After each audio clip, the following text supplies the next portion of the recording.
Honest like I will give her food, I will give her food, I will give her hospitality. Everything. Any music in it?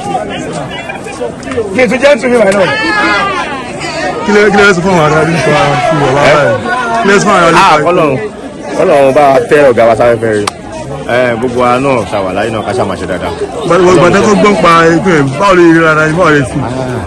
Ọ̀gá mi ní Samofi báwo lè fẹ́ rí mo feel bad. Ọ̀gá mi. Mo feel bad. I feel so bad but lágbára Ọlọ́run jẹ́ kó jọjú náà sọ́ra and àwọn àtàdé wà láyé ẹ̀yẹ ká ṣàmàṣe dáadáa ìlú kò sẹ́ni tó mọ̀ọ́lá. Because ọ̀gá mi ara wọn ya wọn wà òkè àwọn ọmọ bóyá ìṣẹ̀lẹ̀ Ọlọ́run nìkan náà ló mọ̀ agbára Ọlọ́run àwọn tó kù náà Ọlọ́run àwọn àbíṣọ́ ìṣọ́ wa. Ṣé bá a dá pé fún ilé lẹ́ẹ̀kan sí? Ṣé bá a dá pé fún ilé lẹ́ẹ̀kan sí? My name is Dauda Sulaiman Jida.